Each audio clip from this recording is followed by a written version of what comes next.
Short में। अच्छा, पहले पैर छुए जाते थे जब सामने लेट जाते थे, अपना सर रख देते थे पैरों पे, फिर उससे शॉर्ट हो गया। सोची कहाँ पो सर दूसरे के पाना मतलब बिना मतलब में, हाथ से छुए के माथे से लगाए उठे, फिर और शॉर्ट हो गया, परियां छुए के छाती से लगाए उठे। देहात में आज भी अच्छा है, बड़ी बड़ी पार्टियां उसमें देखो, शहर में अब तो बिल्कुल ही शॉर्ट है। परियां लोग पहुंच गए तो पहुंच गए, ना एक दूसरे को पेट ही छू लेता है। नहीं, मैं सच बता रहा हूं, कच तो झुकत ना है, कच भगवान की दुआ से ऐसे पेंट चले में झुकना ही ना देता है। हाँ, अब तो राम राम भी शॉर्ट में हो गए। पहले राम राम सीताराम राधे श्याम कहा करते थे। अच्छा, राम राम सीताराम तो दूर धरी, अब तो भगवान न जाने जाने कहा चलो वो टाटा हेलो हाय बाय कर लो बात। मोटरसाइकिल पे जार से बैठ के जा रहे, एक जने बाहर से आ रहे, अगर मिल गए तो उनने थोड़ी ऐसे कर ले, उनने कर ले, कहा कह ले, कोई पता ना क्या कर ले। बुजुर्गों का जरूर सम्मान करना चाहिए क्योंकि तजुर्बा है, लेकिन मेरा तो बार बार यही कहना रहता है, हमारे जो भाई है ना, समय निकाल करके जरूर इनके पास में, अपने घर के जो बड़े हैं बुजुर्ग हैं उनके पास में जरूर बैठो। अच्छा, एक बात बताओ, गूगल पर जब हम कोई चीज सर्च करते हैं, गूगल पर कोई एक चीज जब हम कोई सर्च करते अच्छी, तो उसके साथ में अनेकों ऐसी चीजें निकल आती जो हमारे मतलब की नहीं है, हमारे काम की नहीं है। और अपने घर के जो बुजुर्ग हैं, जो बड़े हैं, इनसे आप एक अच्छी बात पूछो, वो चार और अच्छी बातें तुम्हें बता देंगे। अब बताइए, वो गूगल अच्छा है या हमारे घर के बुजुर्ग अच्छे हैं? तजुर्बा है। एक ट्रेन में बुड्ढे सफर कर रहे थे और उन्हीं के डिब्बे में दो नौजवान लड़के बैठे थे। अच्छा, ट्रेन जैसे ही चली तो एक लड़का दूसरे से बोला भाई, हाँ, बोला मैं चैन खींचूंगा। दूसरा लड़का पागल है, चैन खींचूंगा, चैन खींचेगा, पकड़ गया, 500 रुपए जुर्माना लगेगा। बोला कुछ भी हो जाए चैन खींचूंगा। तेरी जेब में कितने? बोले 200। बोले 300 मेरे पास है, अगर पकड़ गए तो 500 रुपए दे देंगे, लेकिन चैन खींचूंगा। अच्छा, दूसरा लड़का जो बुजुर्ग बैठे थे उनके चेहरा की तरफ देख के कहने लगा, बोले खींच दे खींच दे, कोई अगर पूछेगा तो कह देंगे इन बुड्ढे ने खींची, खींच दे। अच्छा, बुड्ढे दोनों की बातें सुन रहे थे। लड़की ने चैन खींच दी, चैन खींच दी, कार्ड आ गया। बोले चैन किसने खींची? अब दोनों बोले साहब हम तो मना करते रहे, ये बुड्ढे माने ही नहीं, इन्होंने खींच दी। बुड्ढे ने सोचा लड़कों ने तो फंसा दिया। गार्ड कहने लगा तुमने चैन क्यों खींची? बुड्ढे बोले साहब मजबूरी में खींचनी पड़ी। मजबूरी में? ऐसी क्या मजबूरी थी? ऐसी क्या मजबूरी थी? बोले साहब मेरी जेब में 500 रुपए थे, वो जबरदस्ती इन दोनों ने ले लिए, छीन लिए, इसलिए मैंने चैन खींची। ऐसा करो, वो मेरे पैसे जो इनके पास है ना, अगर यकीन ना हो तो 200 इसकी जेब में, 300 इसकी जेब में, वो मेरे पैसे दिलवा दो। लड़की बोले बुड्ढा बड़ा चालाक निकला, पैसे भी ले लिए। तो तजुर्बा है, सम्मान करना चाहिए, बैठना चाहिए पास में जरूर।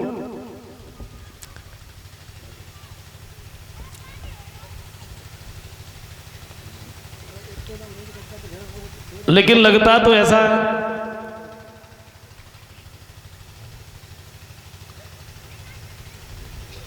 हम सब लोग जितने ही पढ़े लिखे होते जाते हैं उतना ही बदलाव आ रहा है। अब मैं ये नहीं कहता कि पढ़ाई लिखाई मत करो, पढ़ाई बहुत जरूरी है, पढ़ना बहुत जरूरी है, लेकिन बदलो उतने मत बदलो। अच्छा, एक हम लोगों ने अंग्रेजों की रीत और अपना ली। अंग्रेज जब अपने देश में आए, एक बात और कहे,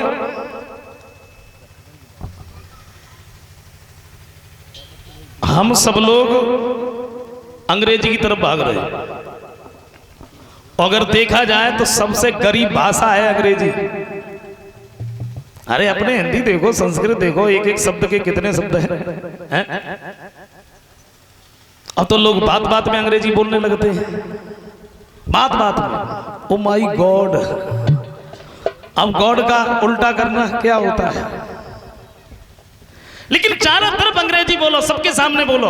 जब अपनों में बैठे हो तो अपनी भाषा में ही बात करनी चाहिए, उसमें प्यार झलकता है। हम बहुत सारे लोग ऐसे शब्द बोलते हैं जो बिल्कुल गलत है, उसका हम लोग प्रयोग करते हैं। जब मैं किसी को बोलता देखता हूं, पढ़े लिखे बोलते हैं, जब उन्हें देखता हूं ना तो बड़ा अजीब सा लगता है।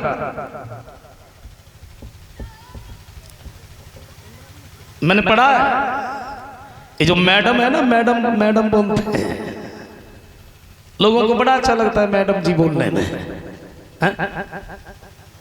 लेकिन आपको मालूम है मैडम किसे कहते हैं?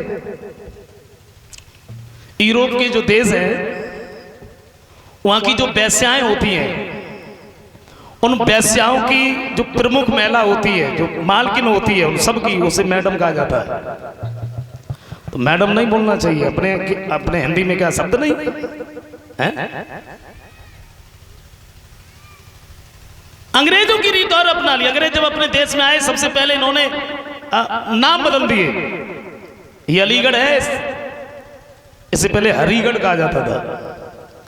दिल्ली को इंद्रप्रस्थ, और कितना अच्छा नाम था अपने देश का, भारत या हिंदुस्तान। क्या रख दिया?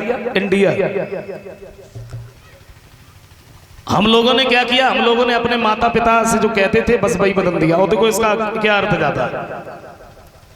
पहले पिताजी को पिताजी कहते थे, माँ से माँ कहते थे, हमने बदल दिया। माँ से मदर हो गई, मदर। और मदर से अब चाहे शहर हो चाहे देहात हो, मम्मी हो गई, मम्मी। पिताजी से पिताजी कहते थे, पिताजी से पापा हो गए, पापा से डैडी हो गए। अब पढ़े लिखे लोग हैं, इन्होंने डैडी से डैड कर दिए, डैड।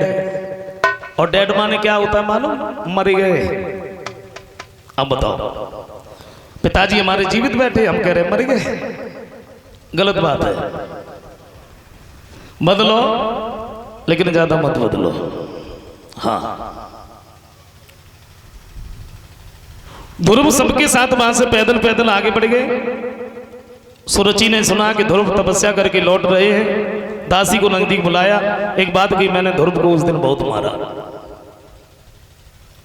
तू ऐसा कर, तू मेरे लिए जहर ले आ। तो दासी बोली, अब जहर मंगा रही है?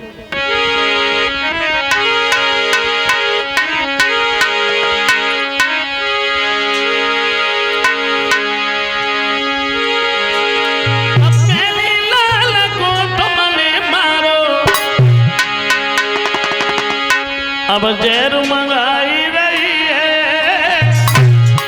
और छुटने नहीं, कालों चरोई की कहाँ छुटाई रही।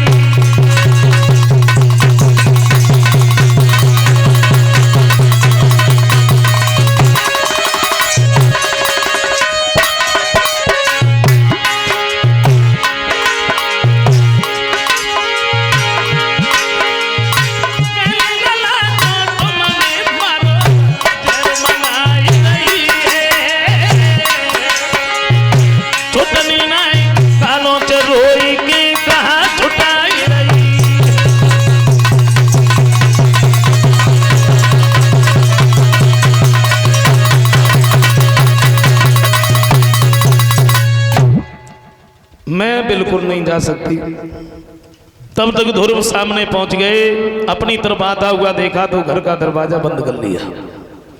ध्रुव ने आवाज लगाई, भैया दरवाजा खोलो।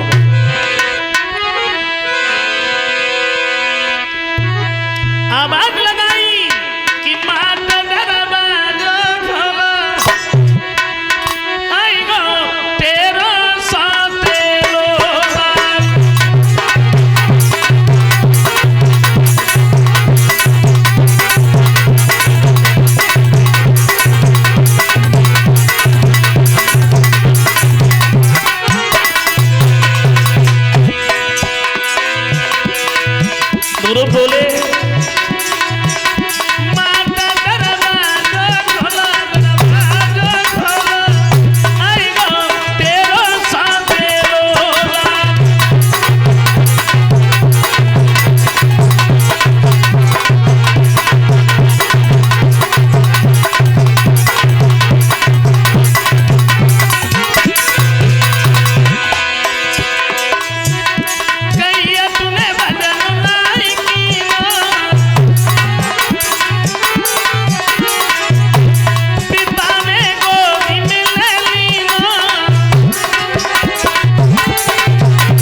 सुरुचि ने दरवाजा खोला, ध्रुव को गोद में उठा लिया, कहा बेटा माफ करना, उस दिन हमने तुम्हें बहुत मारा।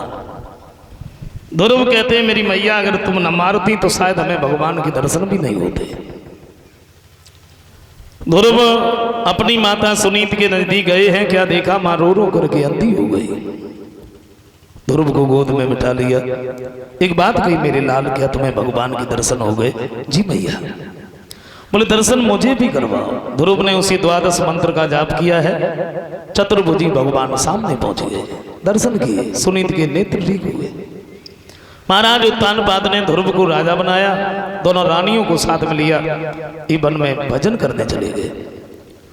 ध्रुव जब राजा बने हैं तो इनके जो भाई थे उत्तम, इन्हें यक्षों ने मार दिया, और ध्रुव ने जब ये सुना है कि मेरे भाई को मार दिया तो युद्ध करने के लिए तैयार हुए। ब्रह्मा जी ने आके समझाया, देखो बेटा तुम्हारे भाई उत्तम की इतने ही दिन की जिंदगी थी, इसलिए वो इस संसार को छोड़ के चला गया, और तुम क्रोध को शांत करो।